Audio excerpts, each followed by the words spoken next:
The Trail of Tears is a scar in the many gashes in the debate between the U.S. government and the Native Americans.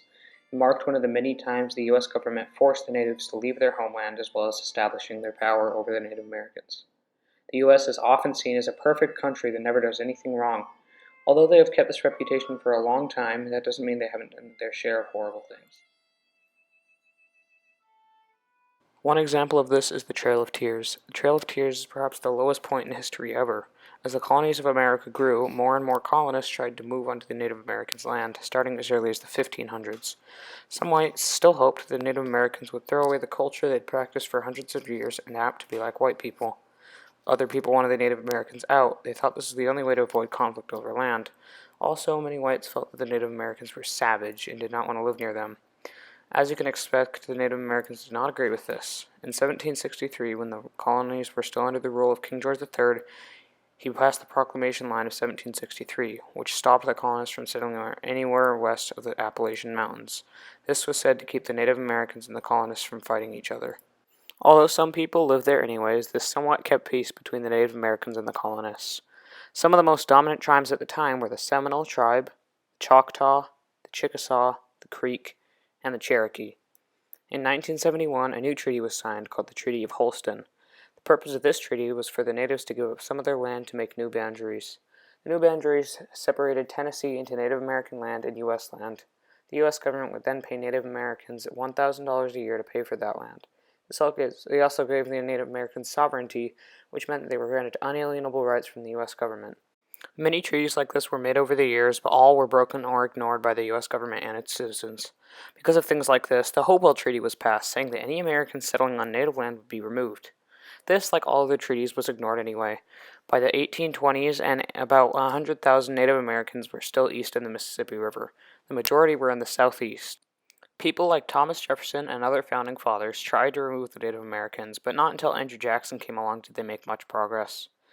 Jackson grew up hearing about how savage and horrible the Native Americans were. He had the idea that natives could do only two things, either adapt to the white culture or be forcibly removed. On May 28, 1830, after Andrew Jackson had been elected president, a law called the Indian Removal Act was passed. This act stated that all Native Americans in the U.S. must be removed and settled west of the Mississippi River. There wasn't much the Native Americans could do, because although they had unalienable rights just like the next person, they didn't know or couldn't be allowed to take their case to court. Their armies were also no match for the U.S. Army, so they couldn't fight back. The first tribe to be removed was the Choctaw tribe. The leader of the Choctaw, George W. Harkins, wrote a farewell letter to the U.S. government, explaining why the removal was wrong. The Choctaw began the removal on November of 1831. There was a lot of flooding, and the American soldiers couldn't bring enough food. When the Choctaw family finally reached Mississippi, there were 5,000 Choctaw dead. Any Choctaw that hid from the soldiers or refused to leave were beaten, killed, and their homes were burned. The Choctaw removal cost $5 million. This was a problem because Andrew Jackson estimated the entire removal of all the Native American tribes would only cost $3 million. Even though the taxpayers of America were outraged, Jackson pushed even harder for Native American removal. In 1832, the Cherokee finally managed to take their case to court. The Supreme Court ruled unfairly that the Native Americans were owned by Georgia and not an individual state.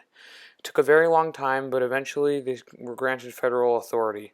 On March 24, 1832, the Creek tribe signed a new treaty called the Treaty of Casseta. This had the Creek tribe give up all their land in exchange for land in present-day Oklahoma. Along the way, many Native Americans caught dysentery, a deadly disease that comes from contaminated food and water, and many died. The Chickasaw had been trying to sign a treaty with the U.S. government for 7 years but did not succeed until 1837, when they sold all their land for $3 million. As had happened with the Creek and Choctaw, hundreds of people died on the journey west. In 1837, the Cherokee were the last large native tribe remaining in American land. Although the Supreme Court ruled them to have federal authority, Andrew Jackson didn't care.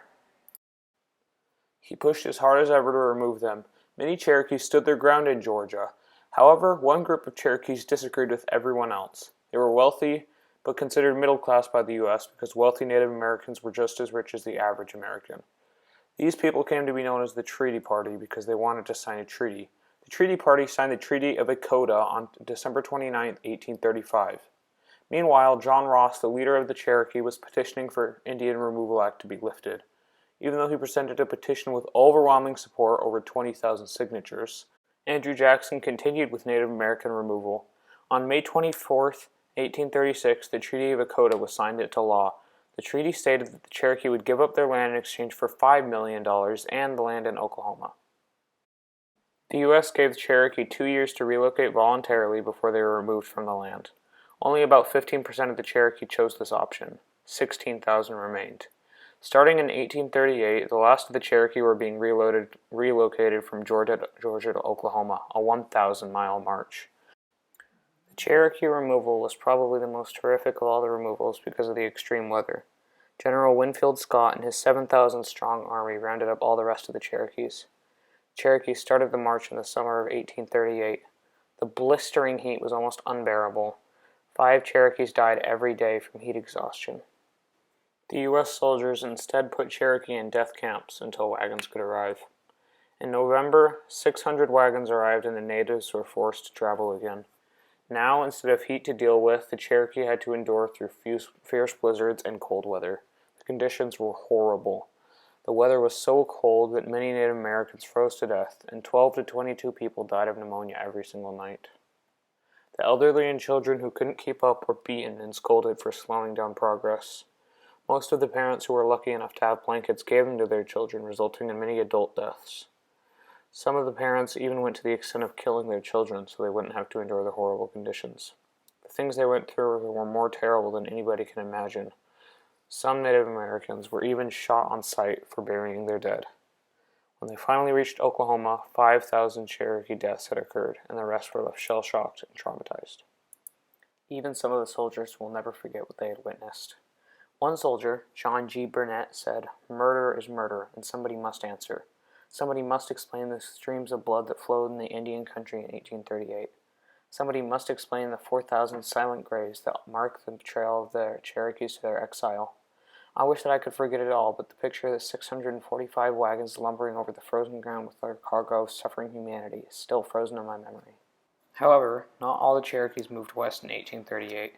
That fall, soldiers had rounded up an old Cherokee farmer named Solly and his family, including his sons. On the way to the stockade, they fought the soldiers. A soldier was killed before Solly fled with his family to the Great Smoky Mountains in North Carolina. There they found other Cherokees. The U.S. Army sent a message to Solly. If he and his sons would give themselves up, the others could remain. They all surrendered, except for the youngest, who was shot. Their sacrifice allowed some Cherokees to stay in their homeland. Other southeastern tribes also resisted relocation. In 1835, the Seminoles refused to leave Florida. This refusal led to the Second Seminole War. One elderly Seminole explained why they could not leave.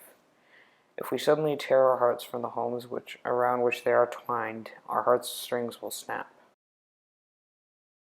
One of the most important leaders in the war was Osceola.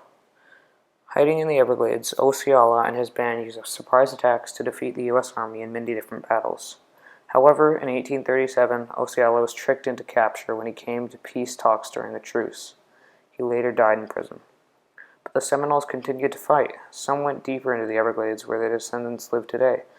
Others moved west. The Second Seminole War ended in 1842. The Trail of Tears is an example of one of the many times that the U.S. has abused its power for its own benefit. Even though the Cherokee were granted unalienable rights as an individual state, Andrew Jackson and the state of Georgia ignored this. Thousands died as a result. The Cherokee Nation still exists in some parts of Georgia today, and an annual 1,000-mile motorcycle ride is held to commemorate the Trail of Tears. Many people do not know the horrible effect the Trail of Tears had on the Cherokee people, and the pain they had to go through. The Trail of Tears will be remembered as one of, if not the worst thing, the U.S. has ever or will ever do.